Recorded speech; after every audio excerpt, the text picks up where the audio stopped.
This episode is brought to you by Novilla Mattresses. When it comes to your mother, you want her sleeping in a comfortable bed. When she's with me, she won't have to worry about that because I sleep on a Novilla mattress.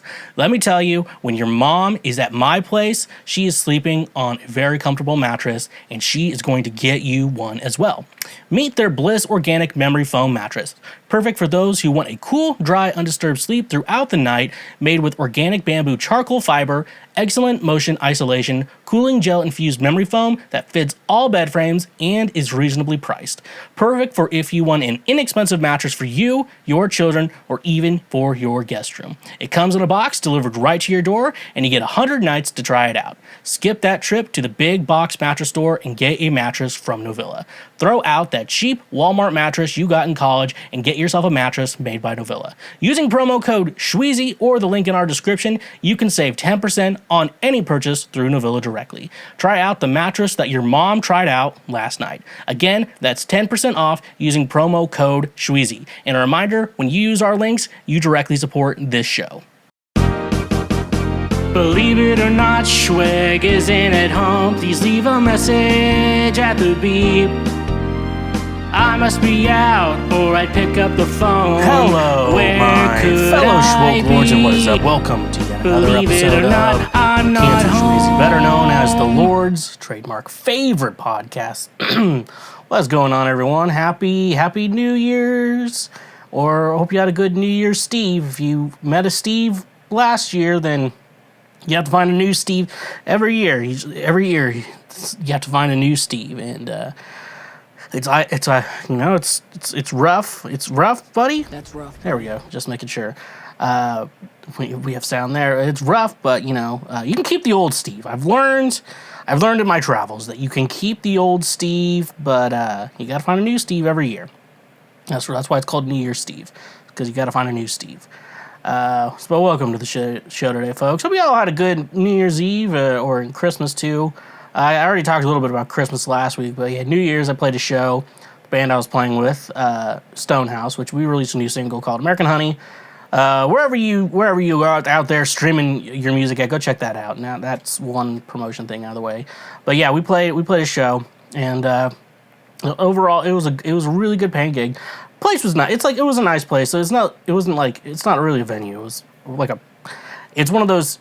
Basically, the way I'd sum it up, they're great. It's a great place, but it's like like an adult fraternity, if you know what I'm saying. It's not like Freemasons and shit, but kind of where it's like, you're a member of it. And so there's one thing, like, it was open to the public, but like not everyone like thought they could get in and stuff like that. So I mean, like it was a decent crowd at first, and then like by midnight, when you expect the best crowd to be playing, when you play a New Year's Eve or New Year's Steve show, it kind of crashed down from there.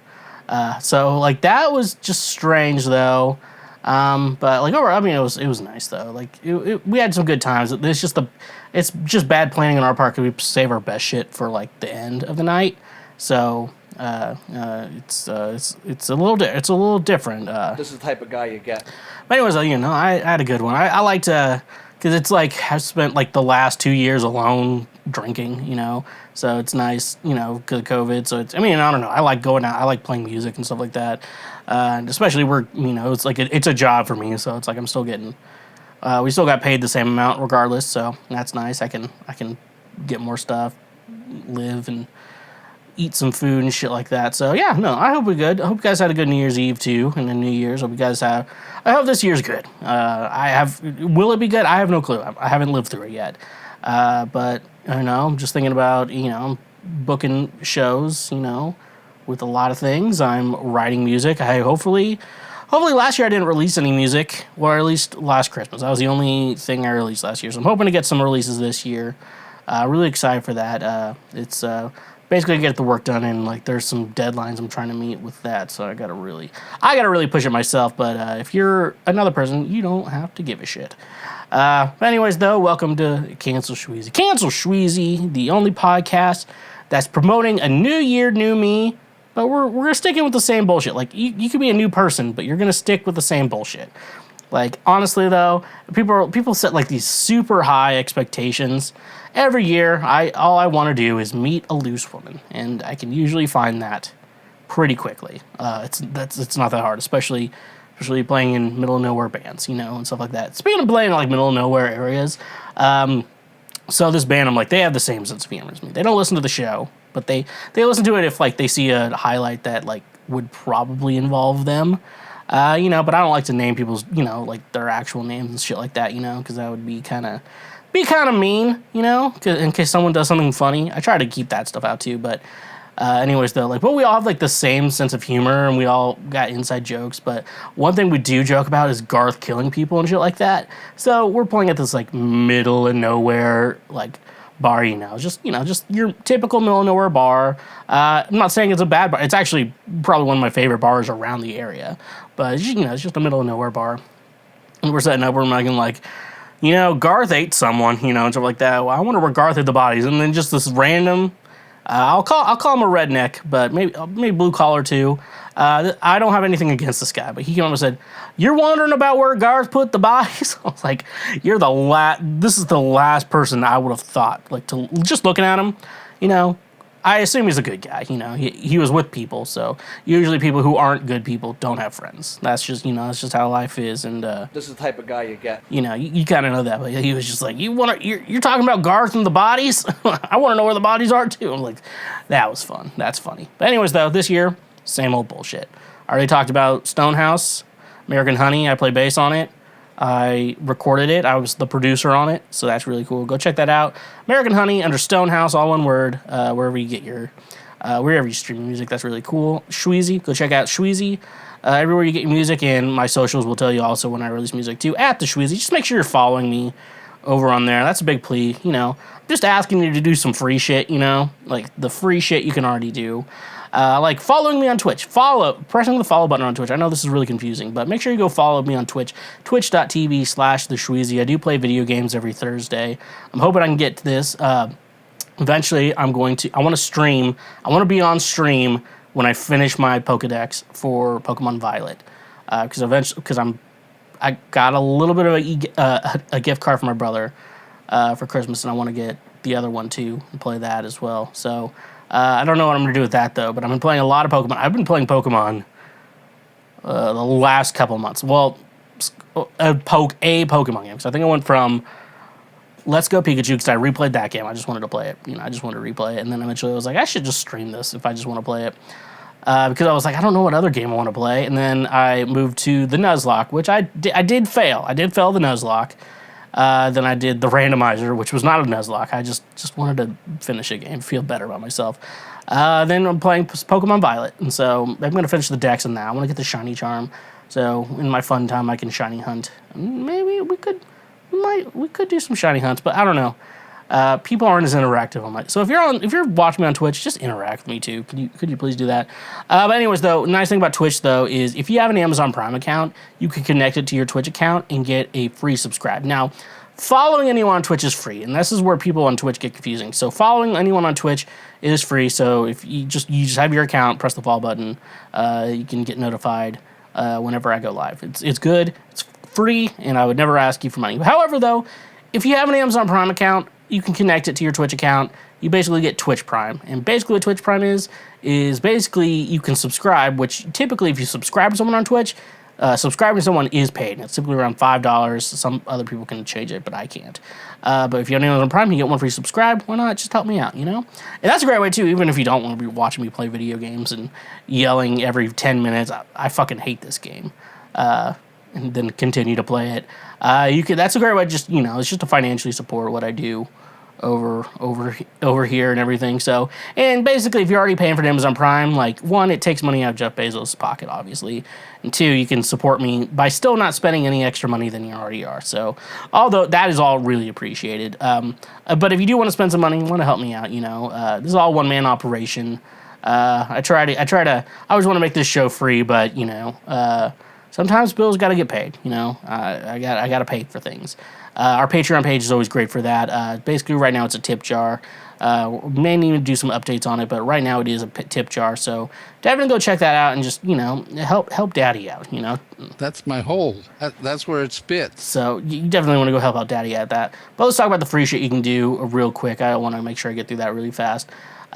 If I need to build up all my subscribers. So obviously, I want to talk about, if you're subscribed on the audio side, I do want to say, make sure you hit the subscriber on YouTube as well, even if you don't necessarily check it out. I know everyone, like, the podcasts are so different for everyone and how they consume it. You know, some people like the audio form.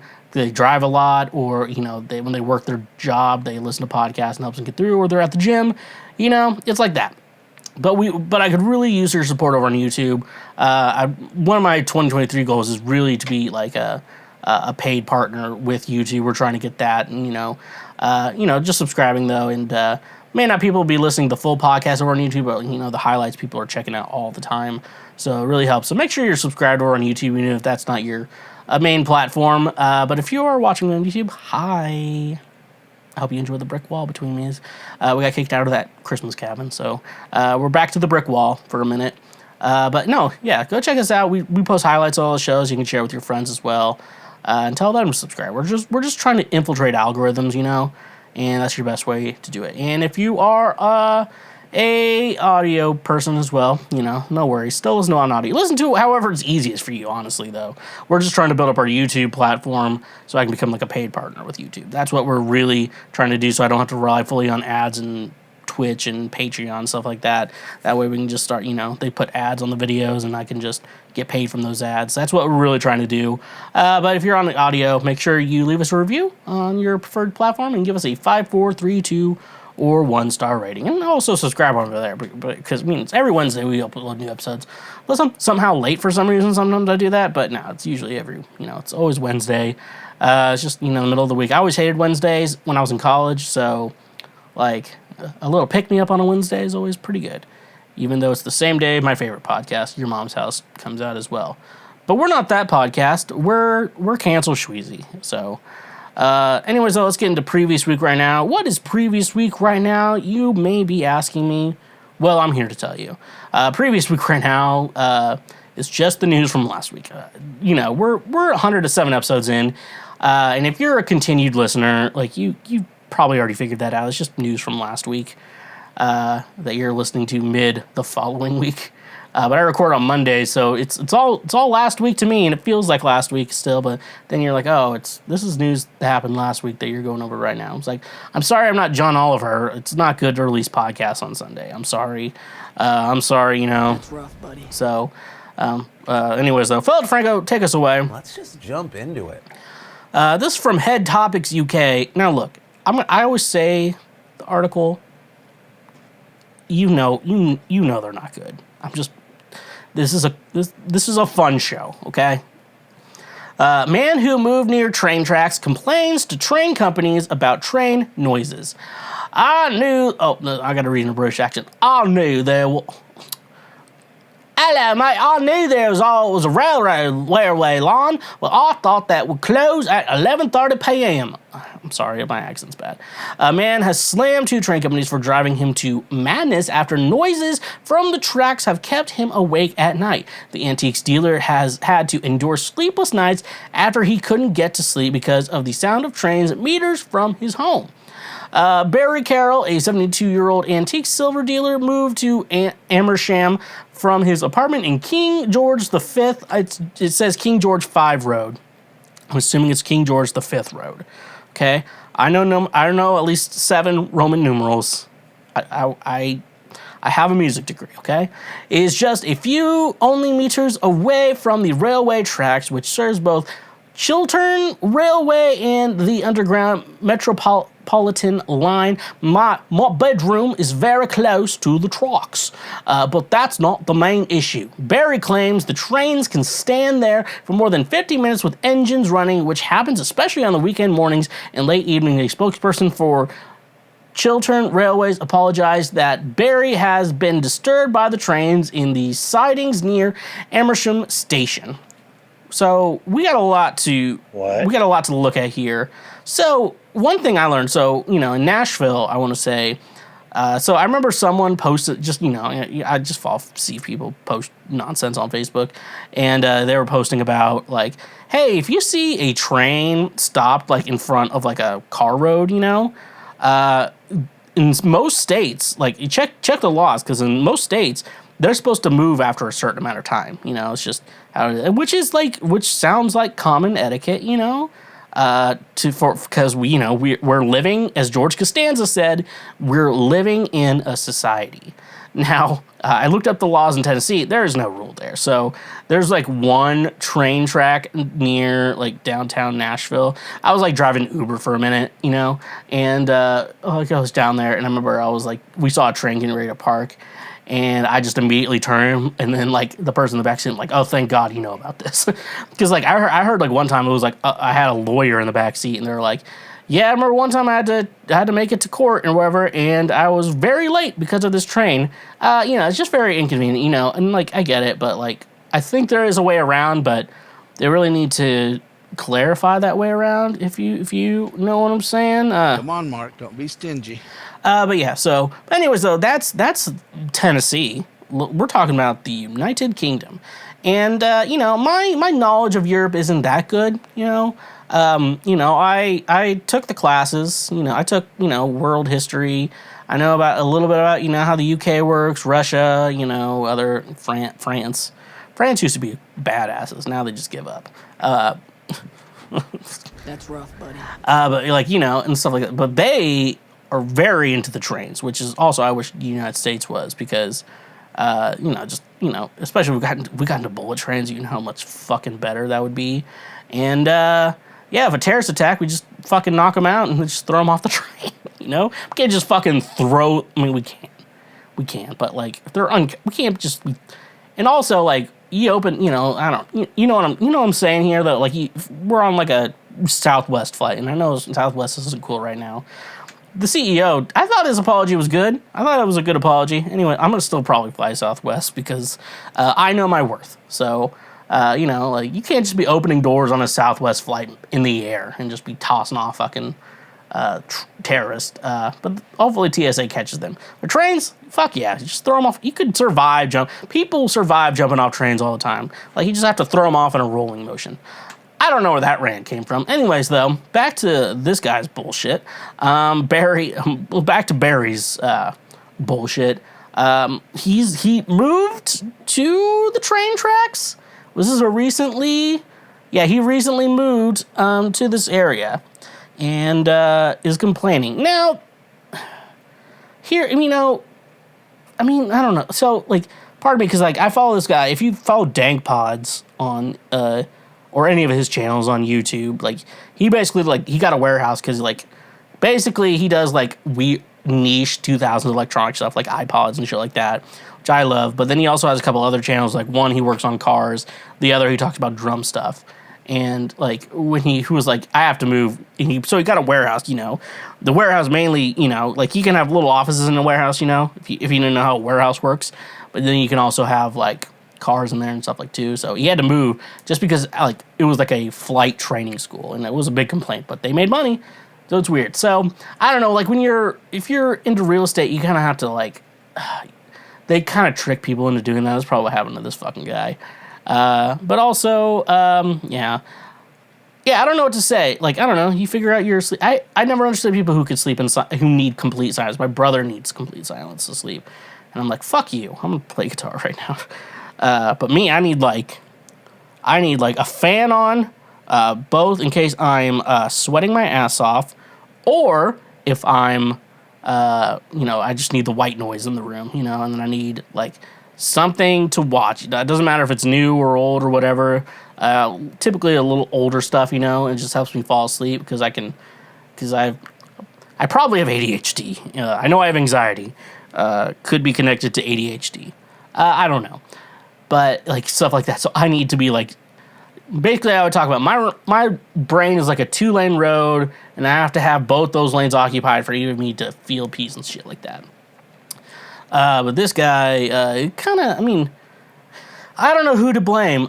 Maybe whoever told him to move into this place, or his own fault for not realizing you live next to the trains. And that's why these places are so cheap. It's like, at least I know in the Daredevil Netflix series, like, Matt Murdock, he lives in, like, a really nice apartment in Hell's Kitchen, but the problem is there's, like, all these like LED billboards that are there. And he's like, I can't see it, so it doesn't really bother me. So, anyways, though, I'd love you all to decide whose fault is it, this guy's or the trains? Whose fault is it? All right, so this is the main article of the day. I really want to talk about this article. This is the main article of today. Greta Thunberg's Twitter takedown inadvertently leads to Andrew Tate's arrest for human trafficking. All right, so let's just jump into it. The post Greta Thunberg's, I actually don't know her last name, sorry folks, Twitter takedown inadvertently leads to Andrew Tate's arrest for human trafficking appeared first on Consequence. Andrew Tate is sitting in a Romanian jail cell after being arrested for human trafficking on Thursday. Incredibly, he reportedly tipped off Romanian authorities of his whereabouts in a video responding to climate activist Greta Thunberg and her sick burn of him. In case you missed it, earlier this week, Tate, a former kickboxer turned misogynistic far-right media personality, attempted to troll Thunberg by flaunting the 33 cars he apparently owns. Please provide your email address so I can send a complete list of my car collection and the respective enormous emissions, Tate wrote in a tweet directed at Thunberg. The 19-year-old Nobel Prize nominee responded with an absolute brutal takedown. Yes, please do enlighten me. Email me at smalldickenergy@getalife.com, she tweeted. In an attempt to save face on Thursday, Tate uploaded a video in which he responded to Thunberg's mockery while smoking a cigar and eating a pizza. The only problem? The pizza box was from a local pizza chain, alerting Romanian authorities of his presence in the country. According to Romanian newspaper Gandul, Tate and his brother Tristan, his brother's name is fucking Tristan, were among 4 individuals who were arrested on Thursday. Romania's Directorate for the Investigation of Organized Crime and Terrorism said in a statement that police raided 5 homes as part of an investigation into organized crime, human trafficking, and rape. The suspects allegedly kept at least 6 women captive in houses across Bucharest, where they sexually assaulted the women and forced them to produce pornography for social media under threats of violence. Upon conducting their raid, police reportedly found several women as well as cash, guns, bars of gold, and vehicles. Jesus Christ, dude. So, I think I was initially introduced to Andrew Tate. It had to have been, I want to say, 2018 or 2019. Whenever he made the fucking video, he's like, women should clean up unprompted. And I'm like, this guy's a fucking goober. He is a goober. Andrew Tate is a fucking goober. Let's just be honest. Andrew Tate is a goober. I don't care. Andrew Tate, you know what?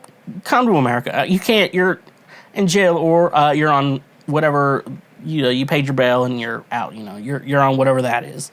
And you're in Romania, which I think isn't that where the gypsies are from? So you're gonna get robbed. Your house already got robbed. I'm sorry for anyone who got offended by that. It's too fun. It was just there. But, like, yeah, so, first of all, Greta handled everything, like, great. It's like, and one thing I always think about with Greta is that Greta doesn't, like, look, I've never seen Greta as the person who looks for the fight. I could be wrong, but for the most part, everything I see, like, she probably tweets, like, it's like, just stats or whatever. I don't know. I'm not on Twitter or whatever. I just assume, like, with Greta is just, like, just doing that shit. And then, like, everyone just, like, wants to fight her. Like, it's not Joshua Weissman. That's the guy who can make a burger better than McDonald's if he spends 30 hours making it. Joshua Feinstein, I think is his name. He's, like, a Christian pastor. He's like, I'm going to debate Greta. I'm like, why? You're a pastor, and you're for Jesus. Jesus would want you to save the world, right? And, like, Greta's, like, now she's a 19-year-old girl with Asperger's. Like, that's all she is. Like, and she's very passionate about climate change and somehow got a little famous. But, like, I've never really seen, I keep track of the news. I mean, 1, because I'm a human, but 2, I also do this, this is my job. What? So I have to, like, look at the news. And I'm the guy who always has things to talk about. Like, when ladies are on dates and you're like, I wish guys knew what to talk about. I'm like, I always have something to talk about. Trust me. It's my job. Just please don't listen to this podcast if you're taking me, because then you're going to go over everything all my talking points. So yeah, like, I don't think Greta never really like looks for fights. It's always the fights come to her. And then the fact that Andrew Tate, he's just like, you want to see my 33 cause because women are fucking stupid. And she's just like, I don't really give a shit about you. It's just, she wrote, yes, please do enlighten me. Email me at smalldickenergy@getalife.com. And let's be honest, Andrew Tate does not have a big, at least does not have, you know, I feel like my size is perfect. I've never had a woman complain when I've broken up and I've hurt a woman's feelings. They've never brought up my dick size. I've measured it and it looks fine from graphs and everything. Andrew Tate does not have a bigger dick than me. I'm just saying it. Andrew Tate does not have a bigger dick than I have. That is 100% for sure. So that's his. I mean, even just being caught by a pizza chain was like, that's why you gotta be smart about what you post on social media if you're gonna be a guy doing illegal shit. But like, he always talked about how like a woman's place in the world and stuff like that. And I hate the guys who like that shit. Like, it's clearly, but like I get more, and I don't hate the women, but I'm more annoyed with women who put up with men who follow this shit, like men who are into this shit. I'm like, the reason guys like this exist is for like, what's the actual term? We're like what is it, like survival of the fittest or like natural selection. This is kind of a point of natural selection. Women need to be like, no, I shouldn't have a baby with this person. So it annoys me when women are like that, but I'm not like, I don't want to be like the one, like, feels like I'm victim blaming when I listen to this, but like, ladies, if your man is into Andrew Tate, just leave him. That's my only suggestion. And and Andrew Tate talks up a good game. Like, he had one video with a chick in the background. To be honest with you, I don't think Andrew Tate has a good game. If he's into human trafficking and rape, I don't think he has consensual sex. I'm just saying, rape does not count as, like, if you rape someone and you say, I lost my virginity, that doesn't count, That's my opinion, Some people may disagree. To that I say, fuck you, because I don't care about your opinion. But for real, though, for the most part, raping a woman does not count as losing your virginity. Fellas, I'm just saying that out loud. It does not count as losing your virginity. All right, last article. I think we're just going to move on to our last article. From Variety. Bill Cosby plans to tour in 2023. That's rough, buddy. Bill Cosby is eyeing a return to touring in 2023, the controversial comedian said as much during a surprise December 28th radio interview on WGH Talk. With host Scott Spears, Cosby answered yes when asked if 2023 is the year he finally might be able to tour again. Cosby, now 85, was convicted in Pennsylvania in April 2018 of a criminal sex assault charge. He was released in 2021 following nearly 3 years in prison after the conviction was overturned by the state Supreme Court. When I come out of this, I feel like I will be able to perform and be the Bill Cosby that my audience knows me to be. Cosby told Spears. Responding to Spears' question about whether 2023 might be a touring year, Cosby responded, yes, because, mate, there's no much fun to be had in the storytelling that I do. Years ago, maybe 10 years ago, I found out it was better to say it after I write it. Cosby's rep, Andrew Wyatt, confirmed to Variety that the comedian is looking at spring/summer to start touring. Earlier this month, 5 women filed a new sexual assault lawsuit against NBC and Bill Cosby under a New York state law that temporarily suspends the statute of limitations for older sexual assault claims. The women alleged that Cosby either raped them or forced them into sexual acts. For the allegations date from the late 1980s or 1990, when the actor was at the height of his fame as the star of The Cosby Show on NBC. The official allegation involves Sandra Ladd, a former Hollywood executive who has accused Cosby of raping her in 1969. Wyatt called the lawsuit frivolous and said the women were part of a parade of accusers who had come forward between 2014 and 2016.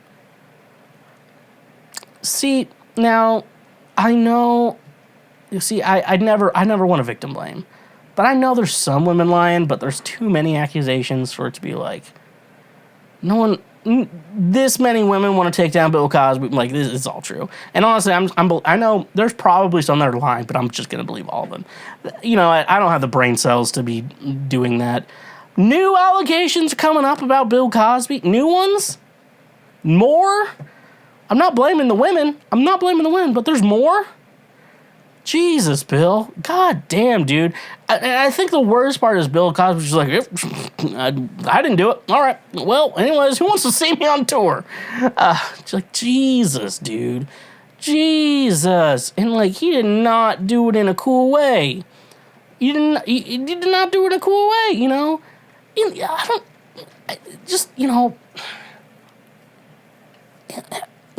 We talk about, okay, I think about, like, Tommy Lee. Now, like, Tommy Lee has been coming off as kind of cool in the late couple of years, except for his whole dick.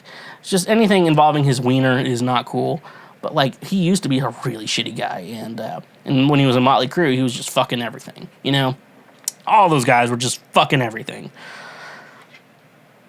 Here's the thing, I think Tommy Lee, he has a fucking, he looks like he hit a shovel across his face. That's his face.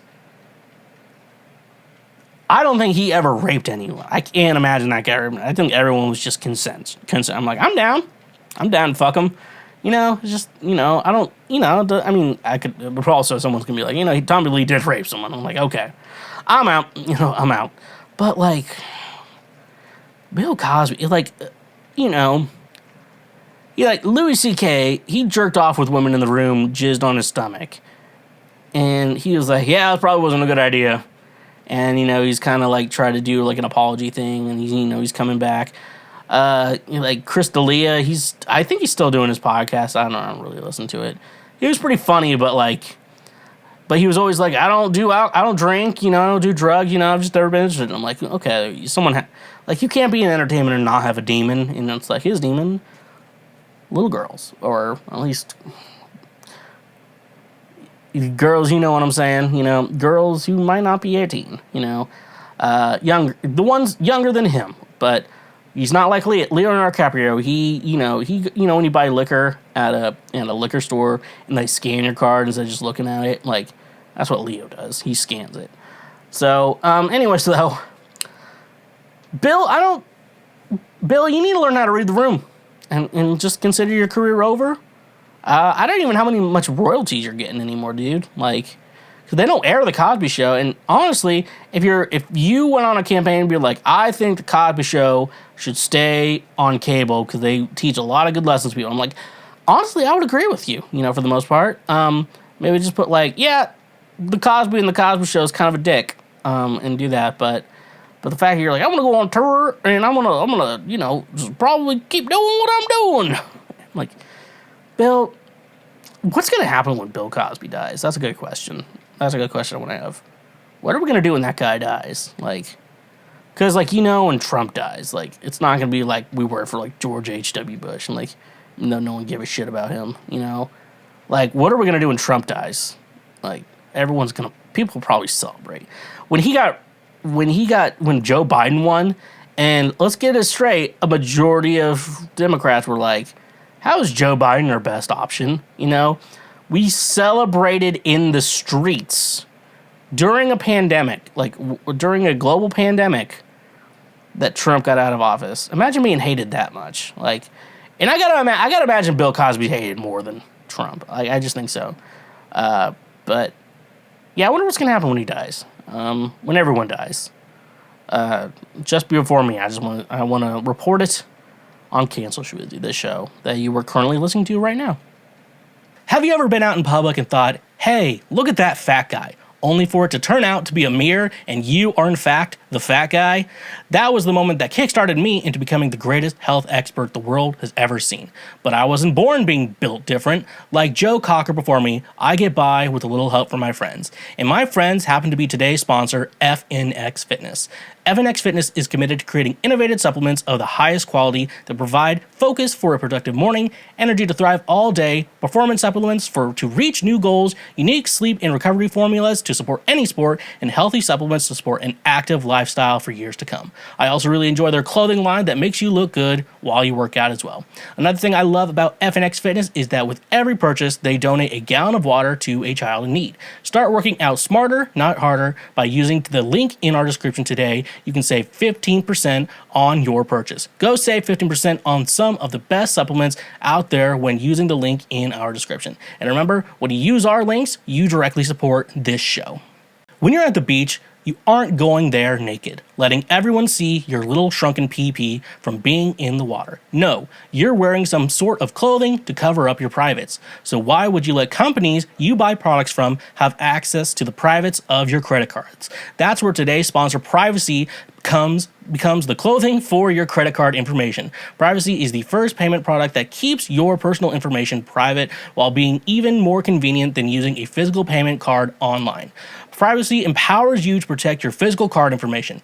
Each merchant you share your card information with puts you more at risk to hackers or data breaches. Why not use a privacy card instead? By creating a virtual card with privacy for each merchant you shop with, your physical card is safe and secure. Privacy cards can be paused or closed at any time, preventing any future transactions from being authorized. Privacy cards can also be single use, meaning they close after just one authorized transaction. One of my favorite ways to use privacy is for a service with a free trial that requires you to put in a credit card to sign up. But wait, there's more. By using the link in our description, you can get $5 to spend anywhere. That's money you get to use. So start paying the smart way with Privacy. And remember, when you use our links, you directly support this show. Oh no! Our table! So, it's the beginning of the year again, folks. It's a new year. A lot of people make New Year's resolutions in their new year. But honestly, though, do any of us follow our goals, in our new year, our new dawn, new days, a new life for me? And I'm feeling good. Bow now, bow now, bow now, bow now. But anyways, though, yeah, it's a new year. So, it's usually a tradition, at least it's the white people New Year's Eve. The Jesus one, the one that counts, If you're Jewish and you have a different, or you're Muslim, you have a different year. Hope you had a good weekend last weekend. Not New Year's Eve, but the weekend before that. Hope you had a good weekend. Yeah, no, it's a new year, and people act like it's a fresh start. It's not. It's not a fresh start. A new year is not a fresh start for your life. It's the same life. Like I say, new year, new me, same bullshit. That's what I mean when I say it's a new year. It's new year, same bullshit. Like always. But many people, and I want to say by many people, I mean many white women. And it's exclusively white women. Some blacks, some Asians, maybe some Latinas may have snuck in there along the way. But if we're going to, take a poll of how many women have done this, it's going to be majority white. All races can do this, though. I'm just going to say all races are allowed. See, this is not it's not fucking, I don't know what year in America, all of them, that you can't do shit if you're a certain race. Anyways, though, so that's a vision board. So we're talking about a vision board. Every white woman ever, and then some other races sprinkled in between. If you're black and hey, I made a vision board, I'm not counting you out here. You're involved. You can be a white woman too. White women aren't just a race, it's a way of life. To be honest with you, that is a very complex quote I just said. Any woman can be a white woman because being a white woman is just a way of life. I love charcuterie boards. If you like charcuterie boards, I do too. I love fucking meat and cheese, But if you pay hundreds of dollars for it and you're like, this is a good idea, you're a white woman, it's just. Anyways, though, we're talking about vision boards. A lot of people make vision boards. I'm just going to read this quote from our friend Oprah. Do we know Oprah? No. Do I actually give a shit if I ever meet Oprah? No, I actually don't really care at all. I don't hate Oprah. I just remember that time Josh Peck ran her over with his car. But besides that, though, no. So let's read what Oprah... This is from Oprah Daily. Oprah didn't even say this shit. It's just from Oprah's magazine. All right, so this is what Oprah Daily says a vision board is. It's a visual representation of your goals. says media and life coach Zakia Larry. You know, I don't know, Zakia Larry, but I'm going to tell you. The first name's Zakia. I'm like, okay. Probably it's a cool name. It's unique. I don't know the origin of the name. You know, it's fine. You know, people have names. And sometimes the names aren't fucking Samuel or Josh or Benjamin, you know. Not everyone has a Hebrew name like me. So as a kid, okay, that's a cool name. Larry. I'm like, the last name is fucking Larry? What? You know, I don't see those two mixing. You know, you hear a black first name and then a last name like Smith or Johnson, but like, if you know anything about American history, you could probably figure out how they got those last names. So, but Larry, I did not see Larry on my bingo list of last names that don't really match the first name. You know what I'm saying? Zakia Larry, I bet you're probably a wonderful person. You know, I actually don't. I'm assuming you're a woman. It sounds like a woman's name, but I assume you're a wonderful person. But I'm just saying, the last name threw me off. What if you told me it's like, that's actually my middle name? I cannot process that name. Okay, I'm just gonna tell you, I cannot process your name. But to be honest, though, let's talk about like vision boards. If you ever made a vision board, think about the vision boards you made. Are they goals or are they delusions? Let's be honest here. Are your life goals And honestly, though, in my mind, I like to say your goals in life should be delusions. And like sometimes you may have to settle with reality, but you should always be chasing the delusion, you know? And that's why I have created, last year I did it too, but this year I've created the delusion board. And this year I remembered to also spell it correctly, because last year I spelled it incorrectly, and people were like, did you get shit for it? Yes, I got shit for it. I got a lot of shit for it. I got a lot of shit for spelling it wrong, okay? If you spell any word wrong on the internet, you're gonna get a lot of goddamn shit for it. Anyways, though, we spelled it right. I double-checked everything, and I hope I have it right. But this year we do have our delusion board, you know. And I think, you know, make your vision boards fine, but I honestly think the delusion board is way more important than the vision board. Because even if things on your delusion board don't come true, it's still kind of okay. You know what I'm saying? You know what I'm saying? Because like things on the delusion board don't happen. It doesn't matter. But also, I've kind of made my delusion board. I think now that I'm thinking about it, I think my delusion board has kind of become a minor vision board. But anyways, though, I want to do a Blue's Clues thing, and then I want to jump right into the delusion board. Do. And now I should be small and on my actual delusion board. So, as our boy says, let's just jump into it. So, I think the biggest thing I have on my delusion board, I would say, would be Brie Larson. Now, she was on my vision board last year, but I'm not lazy, folks. I am lazy, but I'm not that lazy. I found a new PNG, and I copied and pasted it onto my new delusion board. So it's a new picture, same woman. I'm saying boyfriend, ?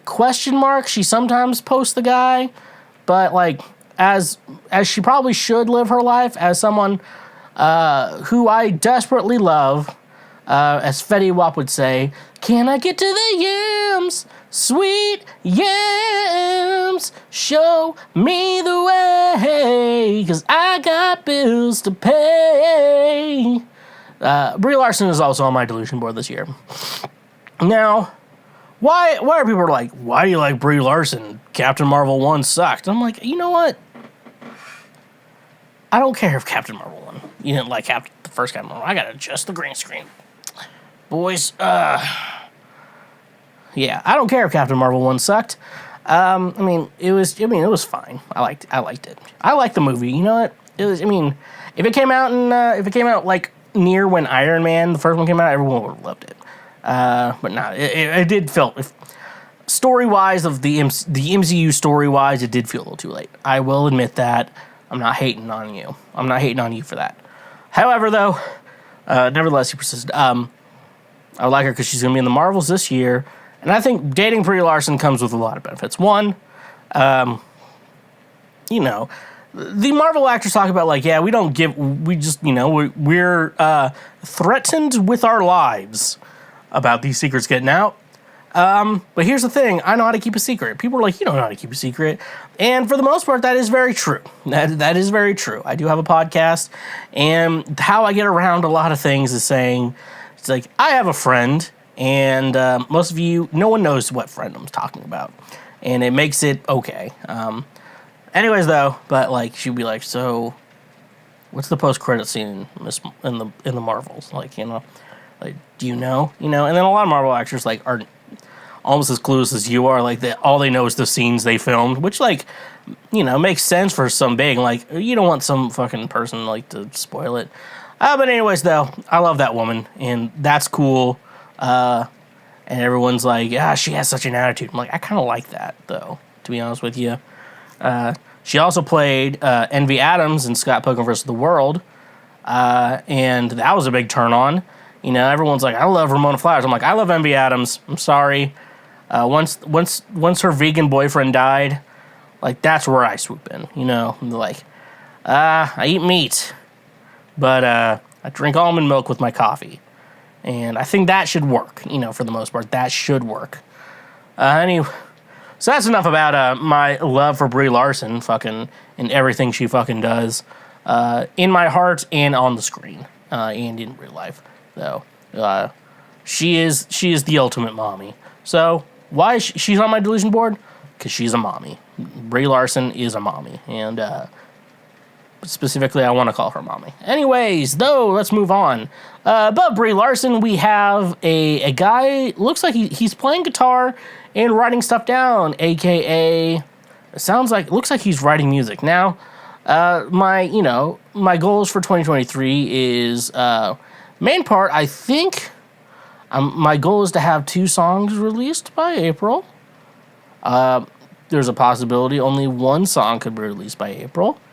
Someone's going to come back in time. We're like, you said 2 songs, but we only got 1. I'm like, okay, man, I'm sorry. You know what? Congratulations. You played yourself. You played yourself, or believe me. So that's your fault now. So that sucks, man.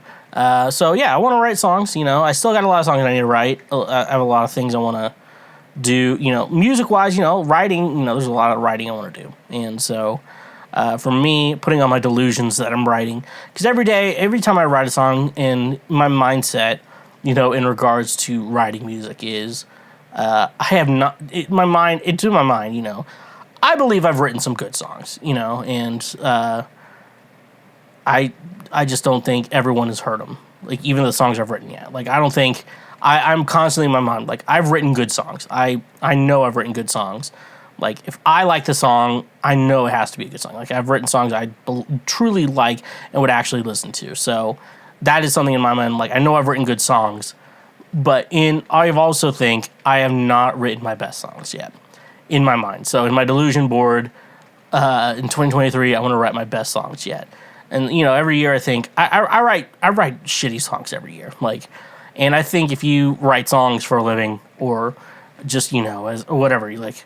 You know, you write bad songs, you write good songs. It's just how it is. You know, that's how life is. This is the type of guy you get. You know, as our friend Joe would say. But for me, though, I always feel like my best songs are still yet to come. And my big delusion in my life is that that I am yet to write those songs. I need to write those songs, and I need to go full throttle. Let's go full throttle on writing those songs. So that's a cool thing. Over here, underneath the 2023, I don't know. I'm sorry for those of you who are listening to this without, like, seeing this. I hope in a couple days after the podcast release, I do have the delusion board up. So if you do want to look at it while you listen to it, or just go to the YouTube page, wait for the highlight.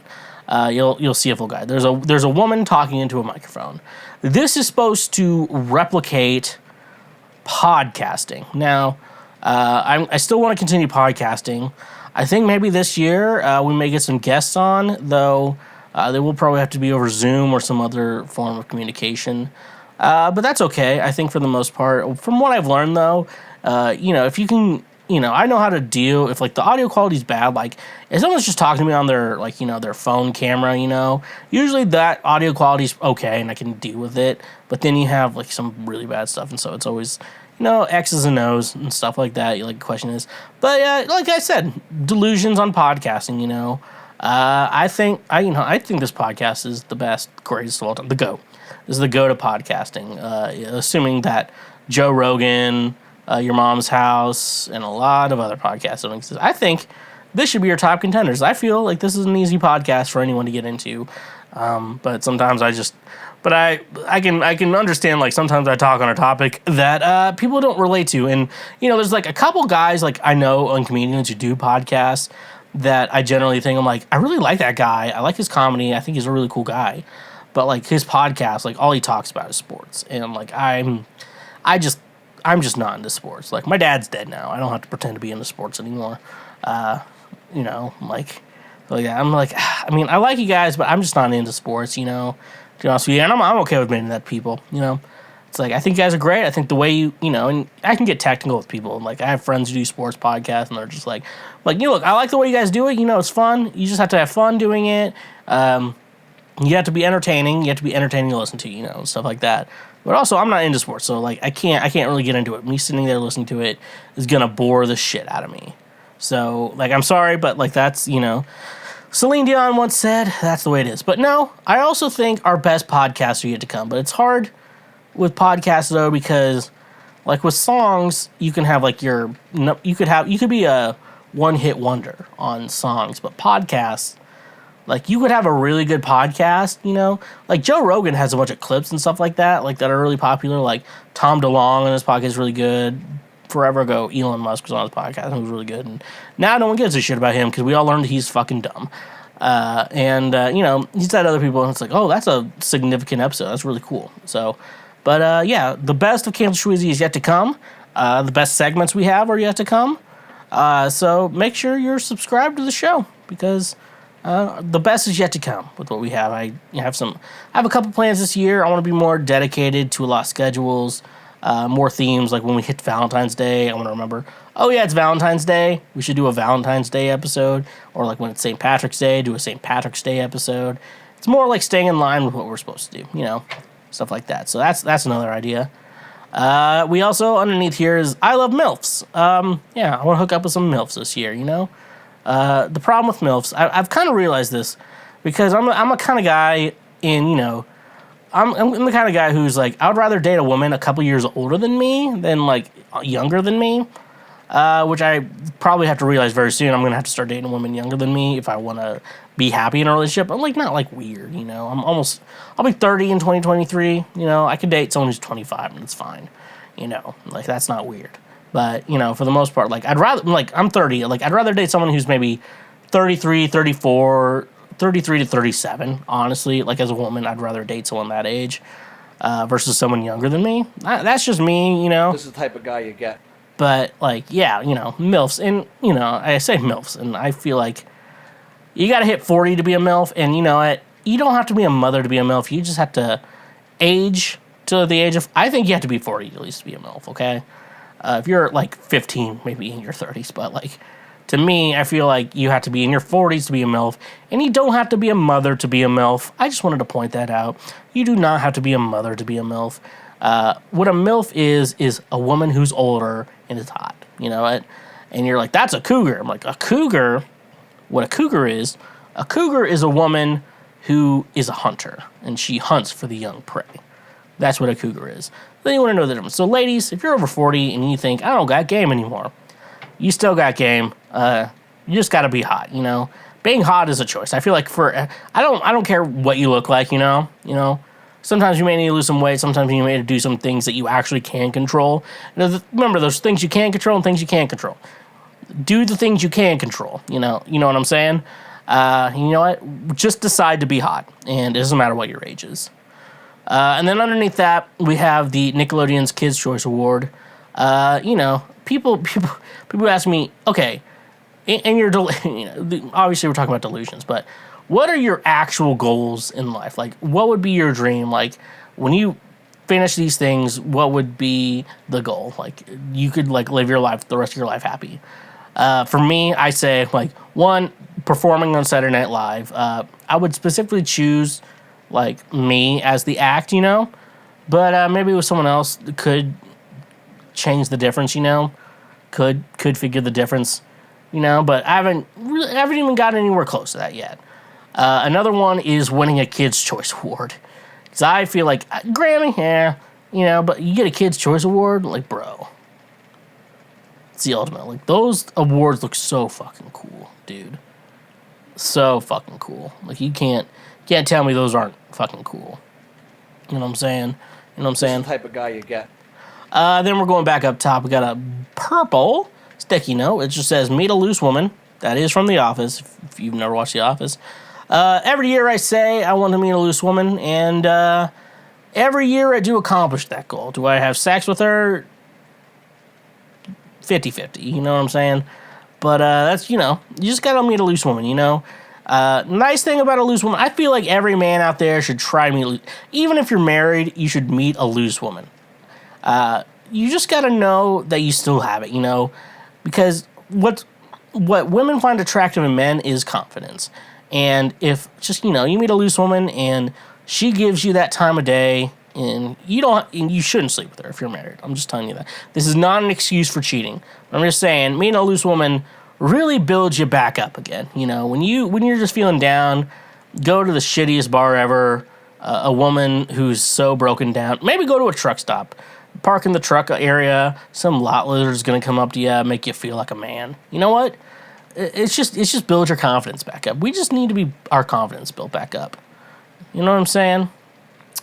Underneath that is a logic session. The logic session, what I would say here is I do want to record some people. I do have some clients coming up in May. So Come on, Mark. Don't be stingy. so, you know, I want to like make sure I want to record music too. I went to school for recording music. I want to record music. I'm going to be recording my own stuff. So if I'm writing music, I'm going to be recording it too.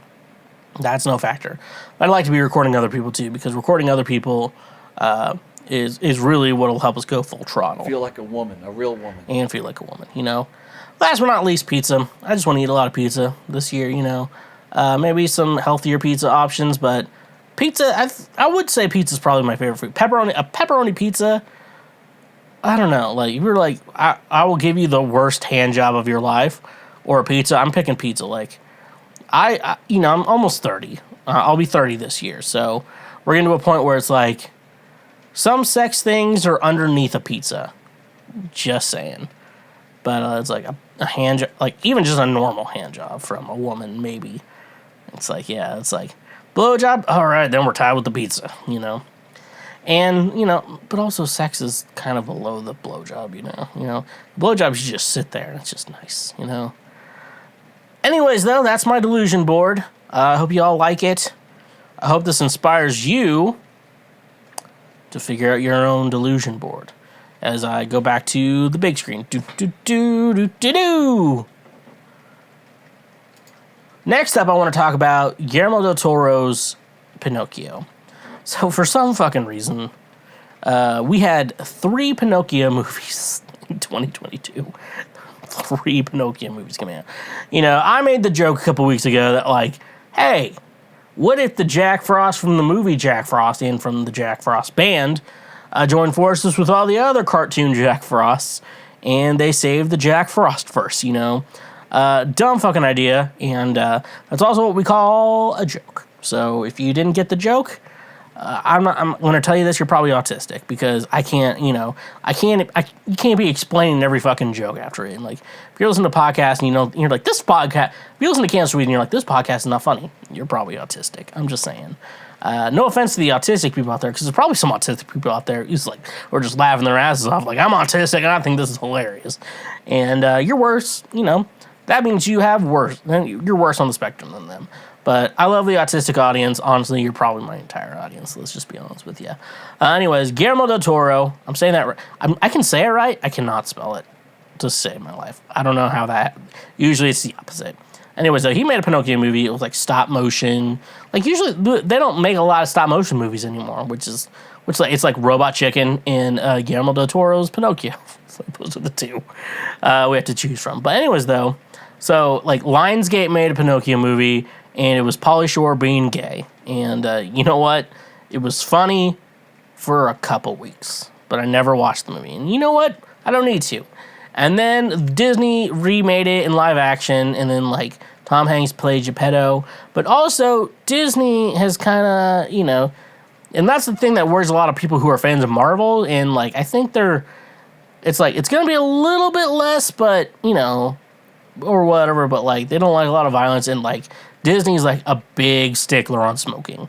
And if you don't know anything about the Pinocchio story, is the fact that Pinocchio goes to Pleasure Island, where kids just have the time of their lives, and they're smoking and drinking, and then they turn into donkeys, and that freaks the living shit out of me because it's something that's like, oh, I was a kid, now I'm a donkey. I'm like, how the fuck do I get out of this? Like, you can't, and like you're forced to a life. That shit freaks me out.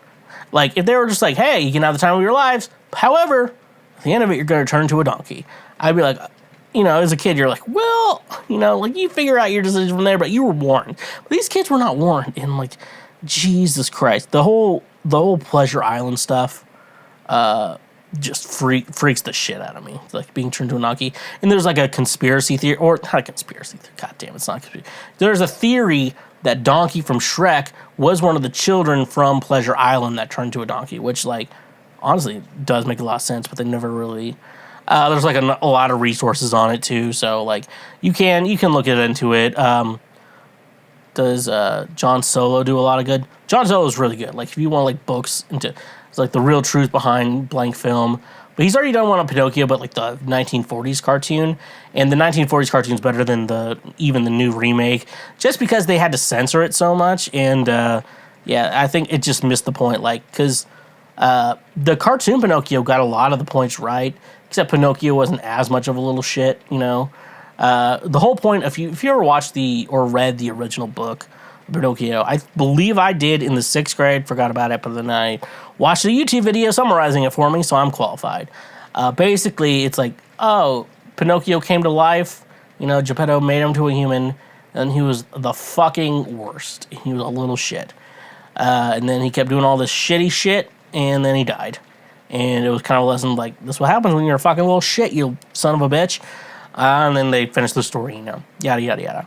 Anyways, though, I do want to talk about before I go into it, but anyways, though, Guillermo del Toro's Pinocchio, it does not necessarily follow the exact story of the original writings of Pinocchio, but it's like a good take. I don't know, like, because usually when you talk about stories, you know, like when we talk about like Harry Potter, stuff like that, if you talk about the 6th Harry Potter film, the Half-Blood Prince, they strayed so far away from the source material because that book was kind of about Voldemort was in like such big like just took control of everything, minus the Ministry of Magic, minus Hogwarts. Like he took control of everything. People were disappearing all the fucking time.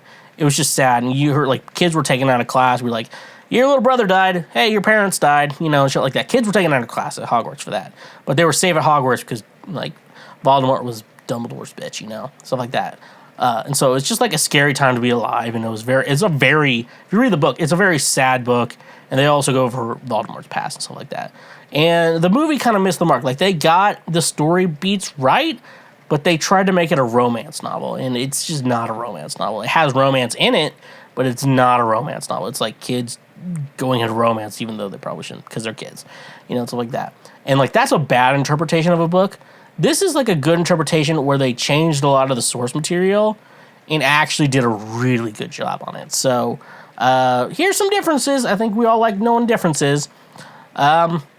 This story was based in after World War I Italy, when Mussolini came into power and stuff like that. Like Mussolini's in the film, like with the puppet master and shit like that, and stuff like that. And they're like, you got to serve our country, Pinocchio, because they had this whole plot line where like, so if Pinocchio died, he got sent to this limbo area where this freaky lion griffin monster thing that didn't move its mouth when it talked would, Pinocchio, you have to sit with me until this hourglass runs out. Then you can come back to life, you know? and shit like that. It was really weird. It was a cool concept, but it was like really weird. And so Italy was like, that's the perfect soldier and shit like that, you know. So I think it takes place around World War II, where Italy, you know, I remember when Italy was like, we're out. They were like, we're out pretty quick. It was like Germany and Japan. Like, honestly, Japan, I don't know. I'm not the biggest world history buff, but like Italy, that was nothing. No one had to worry about Italy. Like, they just really, let's take care of, like, we're thinking like, let's take care of Italy fast. I think we need to take care of Germany next, and then Japan. Like, that was the order, and it was a smart order to do it in, to be honest with you. Japan, though, like, I played Fortnite at like 3 a.m. I know.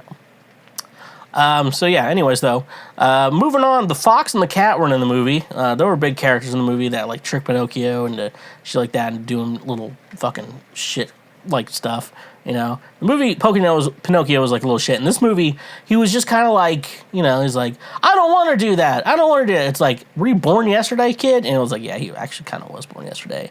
And then eventually learned to love and that shit like that. That was the whole point. I already mentioned this, but like Pleasure Island was not in the movie, which like I feel like is an important part to the Pinocchio story, but also creeps me the fuck out, and I don't want to see that shit. I mean, I need to see that shit because it's part of the movie. And it's like, this is what happens when kids have unrivaled fun, but also I think it could have been explained better, but holy shit. Being turned into a donkey, that freaks me out. You're like, holy shit, my life is ruined. Like, is that shit like that? You know, stuff like that. But overall, yeah, I think that's that. I just wrote like Pinocchio wasn't too big of a shit. I think I already talked about that. Like, he was just like a normal child, but like also like a child who's never it's like you don't give birth to a baby, you give birth to like a 4-year-old, and then the 4-year-old's like, why do I have to do that? I'm like, Jesus fucking Christ, kid. You know, shit like that. It's like, you know, you teach your kids, like, you know, you can't do that, you know, and it's usually a gradual thing, and then, but it's like, oh, they start off like 3, 4, 5 years old, and like, oh, they don't know why you can't do that shit, and you're like, you know, it's very simple. Anyways, though, that's Guillermo del Toro's Pinocchio. Honestly, it was a great movie, dude. Like, it was very great. It stuck with the Pinocchio story. It strayed from it, and where they strayed from it, they did a really good job on it. Like, I was surprised how well they could stray from a movie, stray from the original source material, and yet still make a good story. That's what I thought about Pinocchio. Anyways, though, you guys watch it. Let me know. Leave us a comment. Tell me what you think. Give us a like. I don't know. Go fuck yourself. Maybe too. I don't know. Have you ever cracked open a cold one with the boys? The vibes are on, then all of a sudden, you are out of cold ones? Though the vibes are still on, the vibes will soon go off because you are out of cold ones. There's no need to drive when you're under the vibes. That's why today's sponsor, Drizly, is here to make sure that the vibes continue. Drizly gets all your favorite beer, seltzer, wine, whiskey, and much more delivered directly to your home. With their easy-to-use mobile app, we are getting one step closer to never leaving our homes. You know it's saying something when it's being praised as the Amazon for liquor. Drizly is my go-to app for getting all the booze I need so I can do other things. So using our link in the description today, you can save $5 off your first purchase through Drizly. Drizly has proprietary ID verification technology that it provides to its retail partners that allows drivers to scan IDs for more than a barcode to make sure the purchaser is over 21 years old in the US and of legal drinking age in Canada. Retailers on Drizly may have a minimum order or delivery fee. So using our link in the description, get $5 off your first order with Drizly. And remember, when you use our links, you directly support this show. You're not a boomer who still goes to what our ancient civilizations called a store. You buy everything on the internet like a modern individual. What if I could tell you that you could be saving more on your purchases by only making a few clicks on your computer? That's where today's sponsor, Honey, will change your life. Honey is a free browser extension you can download using the link in our description of this episode. Honey searches the entire internet for promo code, coupon codes, free shipping, and anything else that will save you money when buying things online. It's 100% free, and at no point will you have to pay for it, with all of those many, many microtransactions. It's as simple as pressing a single button and you can start saving money. Not using Honey is basically throwing money away that could be saved for more important things. I recently had to get business cards for myself, and Honey literally saved me 60% on a pack of 500 business cards. It was amazing. Add the Honey extension to your browser today for free by using the link in our description of this episode. And when you use our links, you directly support this show. Because apparently, I'm answering. I'm gonna solve your problems. It's time I answer your questions. It's time I solve your problems. It's time to see the real meaning of all this. What is the real meaning of cancel Schweezy? I don't know, but this is the first episode of 2023. We're 107. I was born in 1993. I'm turning 30 this year.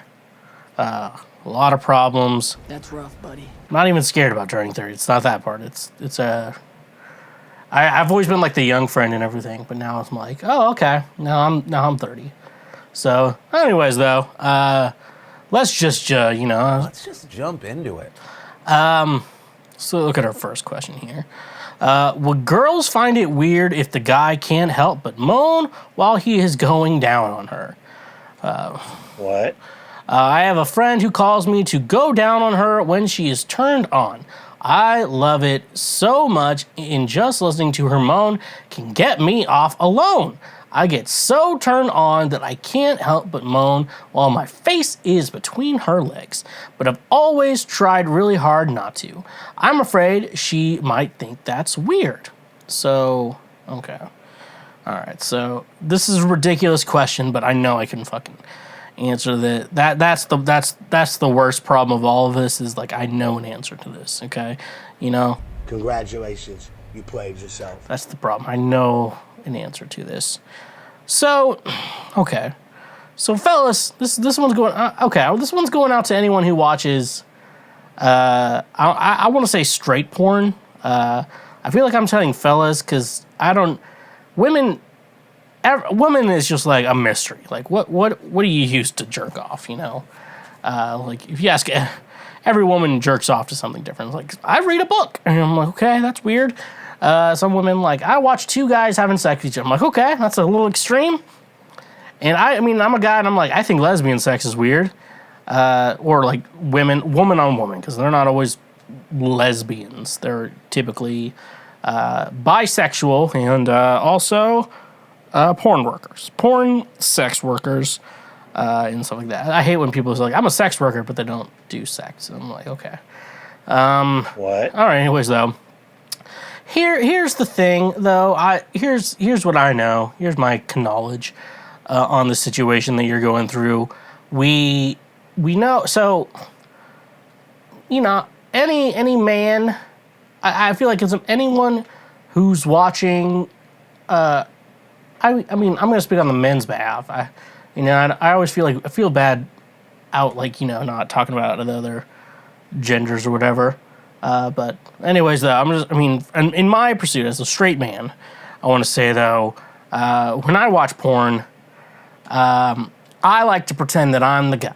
That's how I get off. Me pretending to be the other guy. And if the other guy talks, it takes me out of the illusion. The illusion is broken.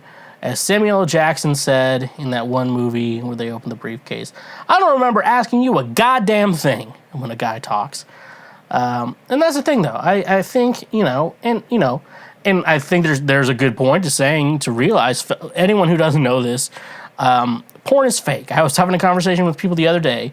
They're like, do you think you could date a porn star? I'm like, yeah, I could date like, the worst part about dating a porn star for me is, like, the fact I can't ask her how her day was, because if she said she had a good day at work, I'm gonna cry. There's things you work through. I'm like, I'm a musician too, and so it's very important that women.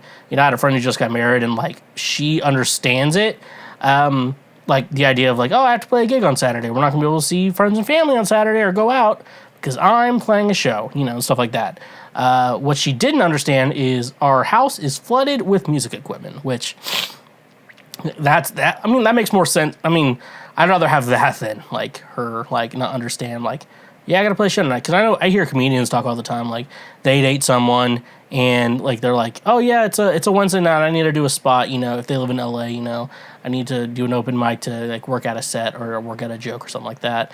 That's just, like, if you're into the game, you know what it is, and sometimes you have a partner who doesn't understand that, and, once they do understand that, it's all cool and stuff like that. I like that. But yeah, well, now I'm talking about that's the porn industry going on that long ass fucking rant. But yeah, no. So in porn, I typically believe most of the porn, whatever porn I'm watching, for the most part, I'm just gonna speak on behalf of the porn I watch.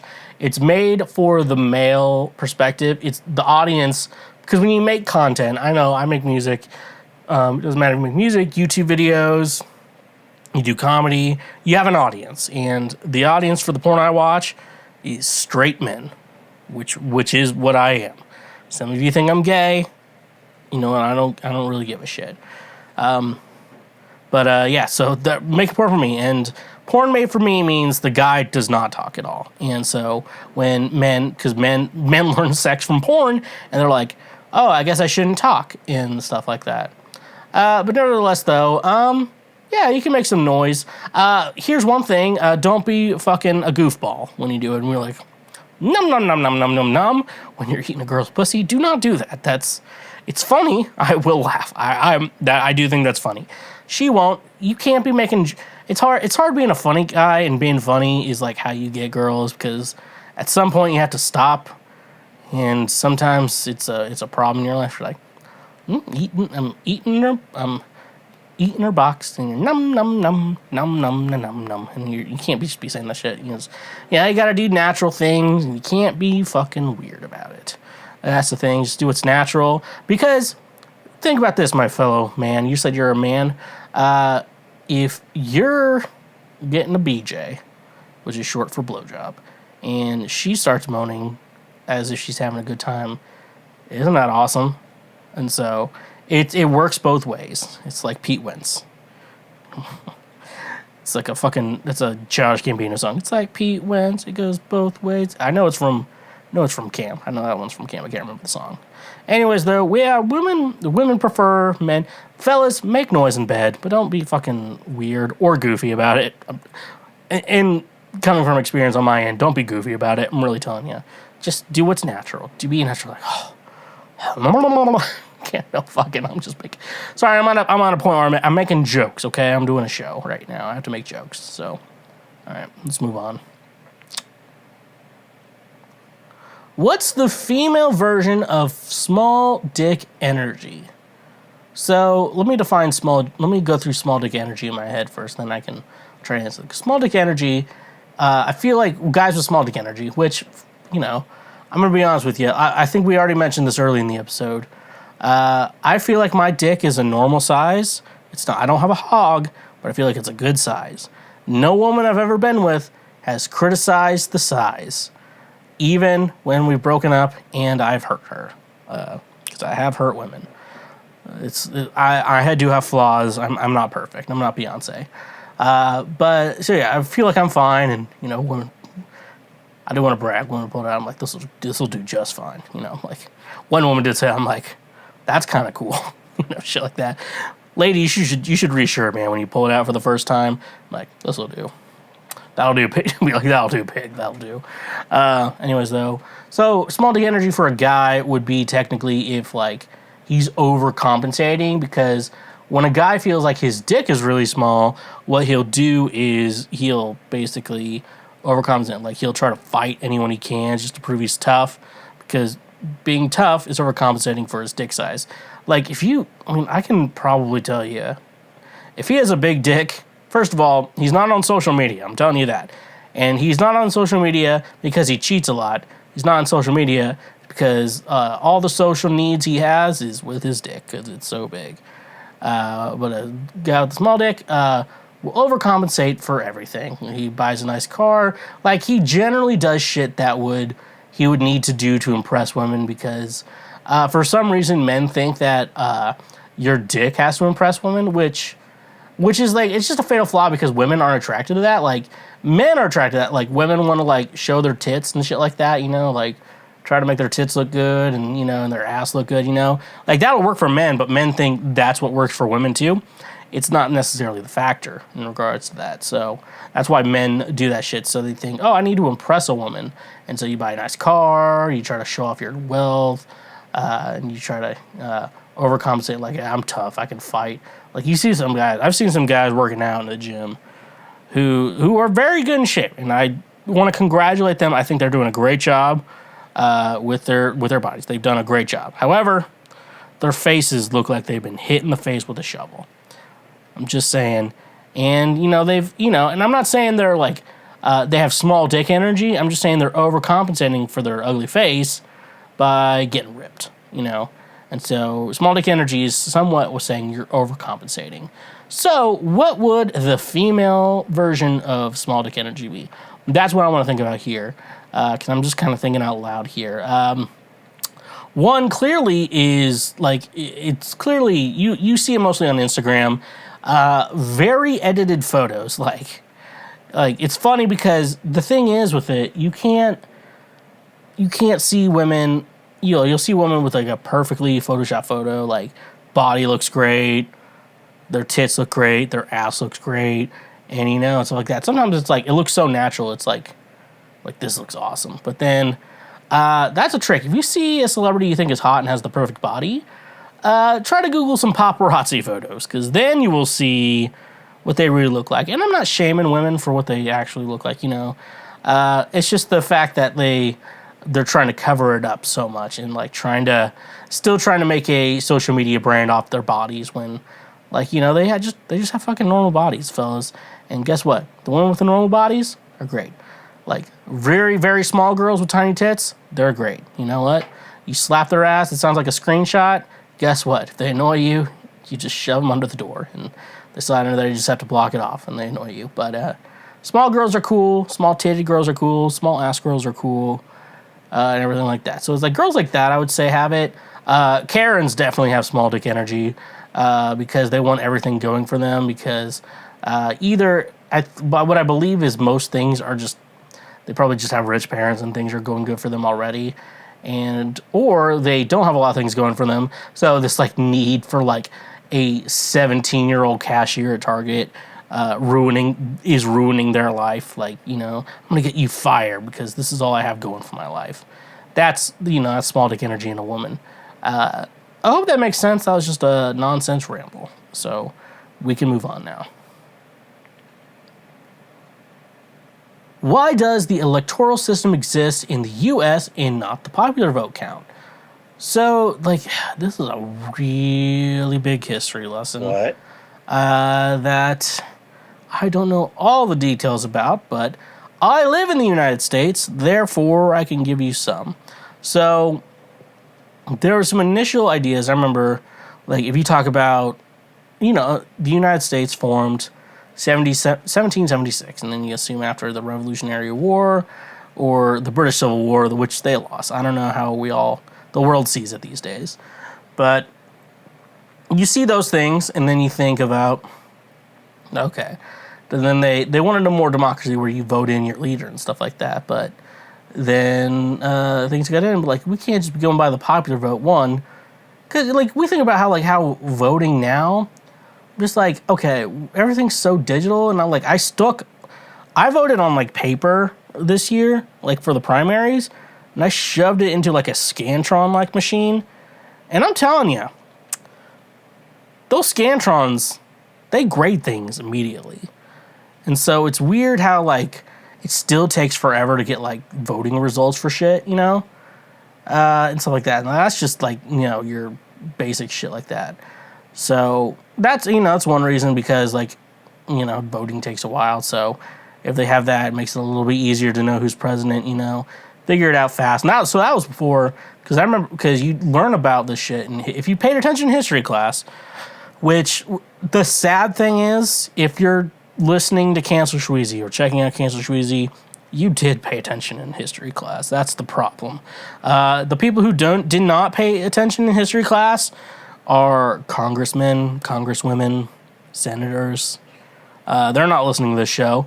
But then, because then you learn how technology changed all that shit.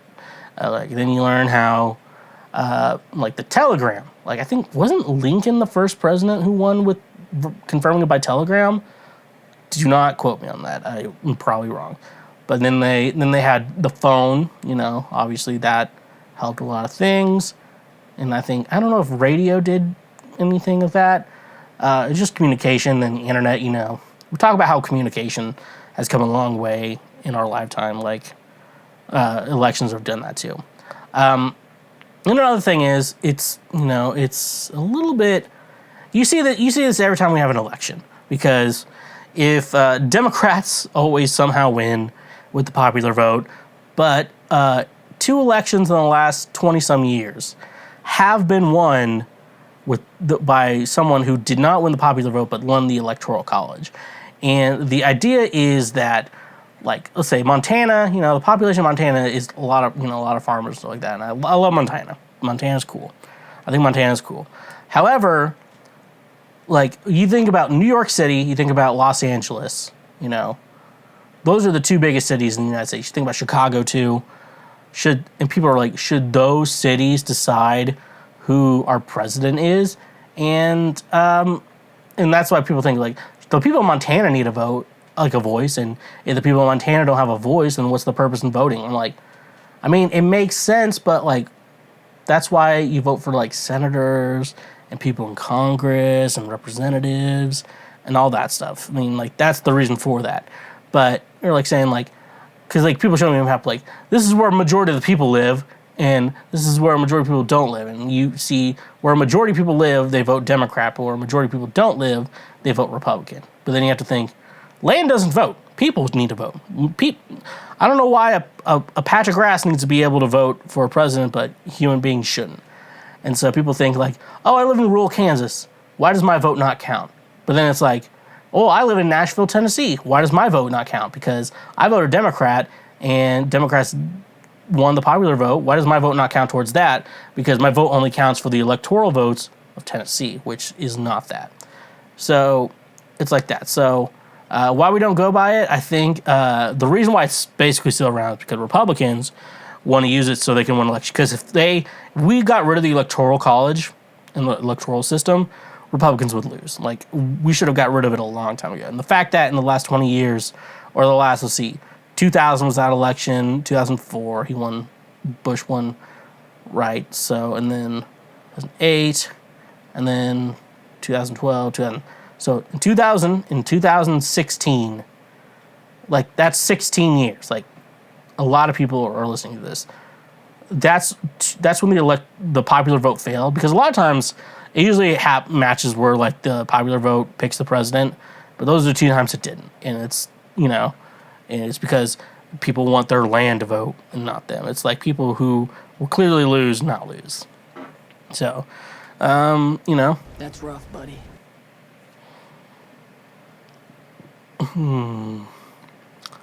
Do women... No, sorry, I need to read this. Do men really like women with those long-ass fake nails? And why do they have them? So, to give you my peace of mind, no. I actually think acrylic nails and long nails are fucking gross. I play guitar, and so I have to, like, trim my nails often. And I've not done a very good job at it. And I will give myself the benefit of the doubt. So they get any like slight centimeters, even like just barely anything off of it. It just gets covered in dirt, and it's so fucking gross. And then they start getting ingrown and shit like that. So I fucking hate fingernails.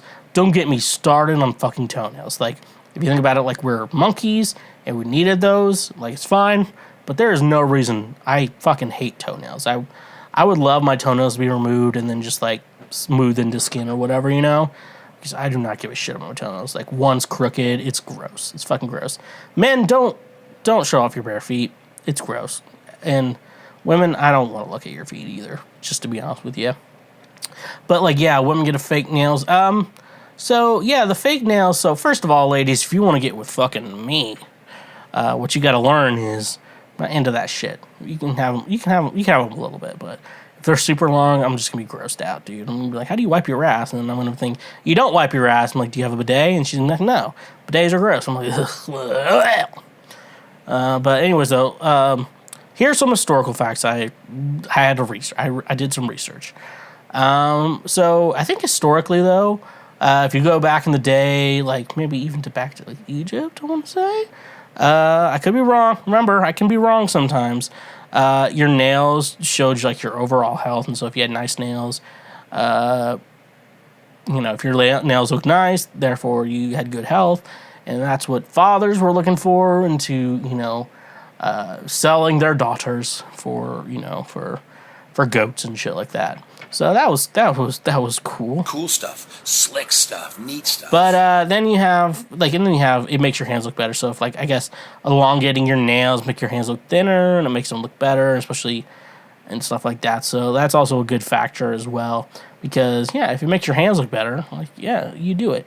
Stuff like that. I still think it's gross, though. I have painted my nails, and it's weird though because like when I do shows and I do this podcast, I'm like, I don't care what my nails look like, it's no big deal. But then like you go out and do normal stuff, I'm like, I don't need my nails painted right now, It's just we're just going into nonsense. So yeah. Then you have a fashion statement like women get their nails done if their nails look good. Only women are jealous. Men do not give a shit. Ladies, I'm telling you right now, men do not give a shit about your nails. And I'm telling you right now, if you said, you know what, I'm just gonna keep my nails normal and not do anything with them, men will be like, thank fucking God, because that's a burden on our expenses. But yeah, it's a big fashion statement. Overall, though, I did learn something, though. This is something that science won't teach you. But some women are into hands like men are into feet. Like my brother, TJ Marr. The band Ghost Town Remedy. TJ Marr, he is really into feet. He is super into feet. Like, he texts me. He's like, you got any feet pictures? I'm like, no. Why are you asking me for feet pictures? But, like, women also do kind of have a hand fetish, and it does make sense for, like, if someone has a hand fetish, it's like, I'm going to make my hands look nice, Guys don't do that, but I know women can be like that sometimes. This is the type of guy you get. So, like, women are into hands, and so if they get their hands done and shit like that, they think it's... But, like, ladies, I'm telling you, if you're into men, and you want to be attracted to men, we do not give a shit about your nails. Show us your tits. Just... all you have to do to get a man, show us your tits. But like, I'll show you my tits if you marry me. He'll be like, okay. and then he'll marry you. It's no big deal.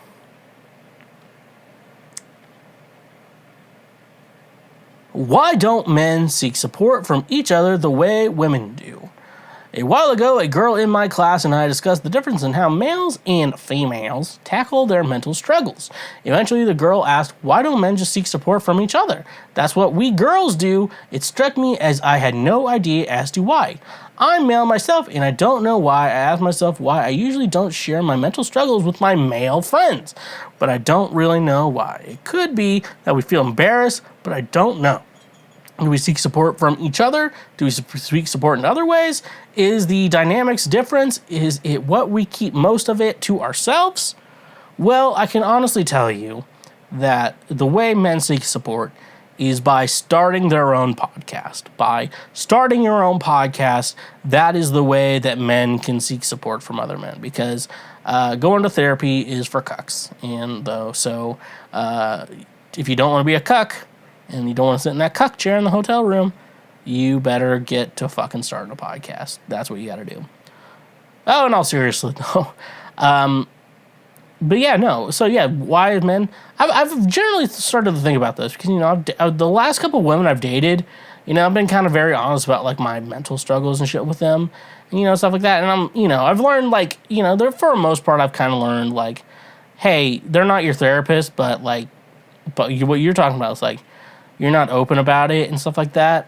Like, and then I'm gonna be honest and tell you, you think women are into that? They're not into that. Women are like, I love it if a man cries in front of me. Like, no, you fucking don't. You say that and don't be saying shit you don't want, for real. Because I will tell you for the most part, and I'm telling you this is wrong too. I'm not trying to tell you that this is like a right way to view things.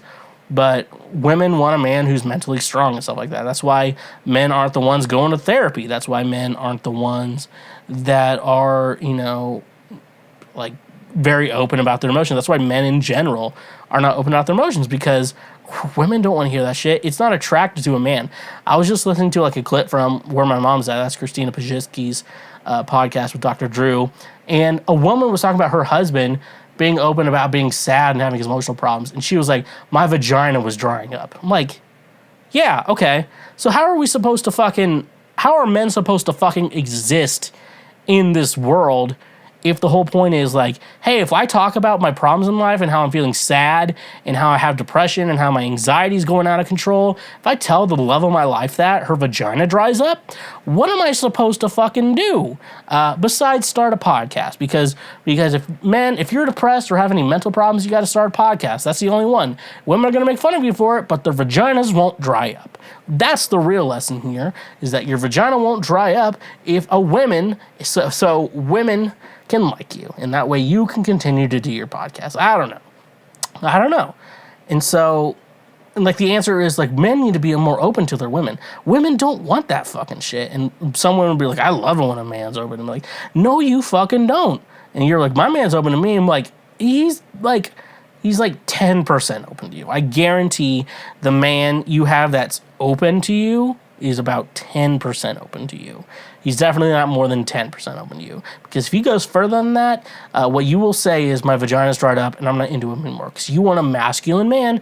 You want a man that supports you. You want a man that provides for you. And a man that's like mentally unstable and feeling sad is not a man that's going to support you. And that's why women don't like that shit. That's why men don't really are into that shit. I know this has been kind of a rambling on and on and on about this shit, but that's just the truth of how it is. And so... and it just, I hate it. It kind of just fucking sucks, because I hear all the times, like, men can cry, men should be able to cry, and then men do cry in front of women, and then all of a sudden, shit hits the fan, and it just fucking sucks, and I don't like it, and I'm just, and I'm personally over it, and I know a lot of other guys are over it. And it's just like, I'm not gonna fucking pretend to be someone I'm not to try to get laid, I'll find the lot lizard, that's what we'll have to do.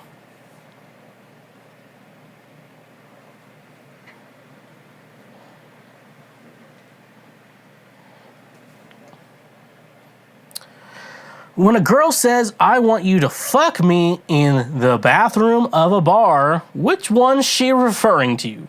The male or female bath? What? Yeah, I have never done this before, so what bathroom is she referring to? And also, do you just go with her with everybody noticing inside the bathroom? Thanks in advance. Yeah, I'm a loser. What? So, all right, fella. I want to diagnose your problem here. You said a girl invited you, fuck me in the bathroom of this bar. And your first question, which bathroom are we going to go into? Jesus, brother, I don't think that's going to matter. And I don't know what kind of bar you're going to. It sounds like this is a made-up situation that you're trying to get advice on. If it's a shit bar, they're going to have a one kind of stall restroom. And if someone's waiting outside, you both walk out. And you know what? When you both walk out, you know what the situation is. You both just banged. And guess what? Unless she's gross, whoever's waiting outside is not going to care. I would probably say go to the guy's bathroom, because men don't care as much as that. But women will be like, you fucked that guy? Did he wear a condom? Did he wear a condom? Did he jizz inside you? But yeah, dude, I'm like, you're overcomplicating. This is like a question I would have. This is a question I would fucking bring up to the boys after night. Okay, so she's like, I want to fuck you in the bathroom of this bar. But I'm like, what bathroom are we going to go into? I'm like, is this a Seinfeld episode? What are we talking about here? Anyways, though, I think the answer is it doesn't fucking matter. Do it. But also, here's another thing. If it's like a 3 or 4 stall bathroom bar or whatever, I would say maybe the men's. To be, no, wait. Yeah, because I feel like women would feel threatened in the girls' bathroom, but also maybe find another place. I don't know. Dude. What? Here we go. Last question. Here we go. Let's do it. Why won't minimum wage match living expensive? I get paid minimum wage and I'm living paycheck to paycheck. I have to budget like crazy or I'll starve and be homeless and have to share a room with someone I heavily hate because there is nowhere else financially to go. Why does minimum wage never match up to the rent costs, grocery costs, etc.? The reason why minimum wage costs will never match like actual living expenses is because, drumroll please, or hope that's making it through, because they don't have to. I'm gonna be honest with you, the fact that we have a minimum wage in the United States right now is incredible. I mean, thinking about like back forever ago where like the minimum wage was the minimum wage someone had to pay you and you can make a living. Like I remember I had to teach story time, but like I had my composition 2 professor in college. She was old. She was old as hell, which like it's not a problem. It's not a problem to be old as hell. Anyways, though, she like taught a class and like, back when I was a kid, I turned 16 and I was like, maybe I should get my own job and get my own place. Maybe I'll just like work fast food or something like that. I'm like, you think I'm gonna work fast food and get my own place? I'm like, you can work fast food and be homeless. That'd be a great option. But then, inflation rises because inflation happens because rich people want to make more money, and that's the only way they think they'll have. Like, well, if I raise my prices, I'll make more money. So they do that, but then they don't raise the minimum wage because the minimum wage is a law that like we have to pay at least this much, And so, and honestly though, ask a lot of places, they'd pay you less. If they could, they'd pay you so much less than minimum wage. It's crazy how much people, they would be like, yeah, we're going to pay you a minimum wage. And if you don't like that, just be happy there's a law that requires you to pay that. Because if we didn't, you'd pay you a lot less. And it would not be livable. Like the minimum wage is that. Why the minimum wage is so low is because there's a reason for that. Because if you're an employer, it makes economic sense to be paying people the least amount of money as possible to do an extraordinary amount of work for you. And the extra money gets into your pocket because if you pay them less, that means you get paid more. But if you pay them more, that means you get paid less. It's just standard economics for that. But yeah, dude, companies it'd be surprised. Like, I think for the most part, I think McDonald's is one of the better. They typically try to start people off a lot higher than minimum wage. I think a lot of them at least do start 10, which is not a livable wage. Just like, $10, but then you go like $7 to like $7.25 in Tennessee. I'm like, yeah, that's not bad, You know what I'm saying? But like, you still can't afford rent in Tennessee with that, That's rough, buddy. Anyways, though, the reason why minimum wage is so low is because companies are trying to pay you as much as possible for the maximum amount of work, because that's how they make more money. And we live in a fucking society, and it fucking sucks. And life fucking sucks. And a Simple Plan was right. Every Simple Plan song that has ever been written was right, and we are wrong. And I'm the one who messed up on that. I'm sorry, everyone. I should have paid attention to Simple Plan. I'm sorry. So, anyways, though. Congratulations, you played yourself.